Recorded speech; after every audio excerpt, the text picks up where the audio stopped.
முயல் ரத்தம் கலந்த எண்ணெய் தேய்த்தால் கேச வளர்ச்சி நன்றாக இருக்குமா? முயல் ரத்தம் குறித்த விளம்பரங்கள் உண்மைதானா? பார்க்கலாம்.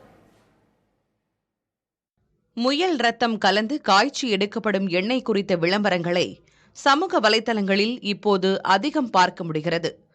ஆனால் ஏற்க தகுந்தது அல்ல, அறிவியல் ரீதியாக அதற்கான சாத்தியக்கூறுகள் எதுவும் கண்டறியப்படவில்லை என்கின்றனர் மருத்துவர்கள். முயல் ரத்தம் மற்றும் விலங்குகள் சார்ந்த பொருட்கள் பக்க விளைவுகளை ஏற்படுத்தும் என்றும் எச்சரிக்கின்றனர் அவர்கள். அதுக்கு ப்ராப்பரா நமக்கு எதுவும் சயின்டிஃபிக்கா எதுவும் ஸ்டடீஸ் இல்ல, எவிடன்ஸ் இல்ல. இப்போ ஒரு திங் நம்ம மார்க்கெட்ல வரணும்னா அதுக்கு நிறைய சயின்டிபிக் ஃபேக்டர்ஸ் இருக்கு.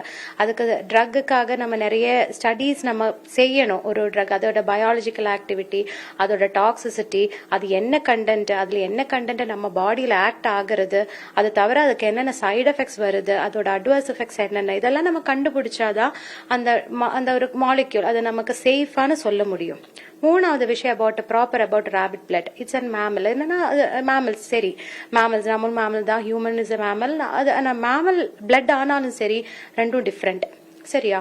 அப்ப இந்த மாதிரி நம்ம animal blood எப்பவுமே it's not safe for us. நாள்தோறும் 100 முடிவரை கொட்டுவது பெரிய பிரச்சனையே இல்லை என்றும் தெரிவிக்கிறார் மருத்துவர். ஹேர் growth தவிர people are looking for hair fall control ஆகிறதுக்குன்னு இப்ப நம்ம சொன்னா less than 100 hair per day fall இருக்கிறதே நார்மல். அப்ப நம்ம ஒன் திங் என்னன்னா ஜென்ரலி நம்ம ஹேர் ஃபால் சொல்லும் போது இந்த அளவுக்கு இருக்கா நம்ம பார்க்கணும். ரெண்டாவது விஷயம் காஸ்.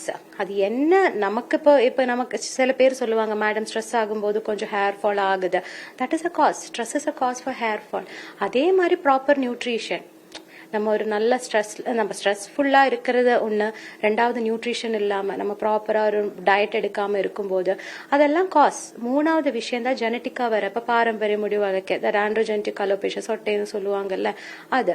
நாலாவது விஷயம் இப்ப அது ஒண்ணுமே இல்லாம நமக்கு இருக்கிற ஸ்கின் டிசீஸ்னால வர ஹேர் ஃபால்ஸ், ஒரு சோரியாசிஸ்னாலேயோ டாண்ட்ரஃப்னாலேயோ அந்த மாதிரி வர ஹேர் ஃபால். அப்ப என்ன ப்ராப்ளம்னு நம்ம கண்டுபிடிச்சாதான் அதுக்கு சொல்யூஷன். இது தொடர்பாக கோவை மாவட்ட மருந்து கட்டுப்பாட்டுத்துறை அதிகாரிகளிடம் கேட்டபோது முயல் ரத்தம் கலந்த எண்ணெய் தயாரிக்க அனுமதி இல்லை எனவும், இது தொடர்பாக அழகு சாதன பொருட்கள் தயாரிப்பவர்களுக்கு அறிவுறுத்தல் கொடுக்கப்பட்டிருப்பதாகவும் தெரிவித்துள்ளனர். முயல் ரத்தம் கலந்த எண்ணெய் விற்பனை தொடர்பாக சமூக வலைதளங்களை கண்காணித்து வருவதாகவும் அதிகாரிகள் தெரிவிக்கிறார்கள்.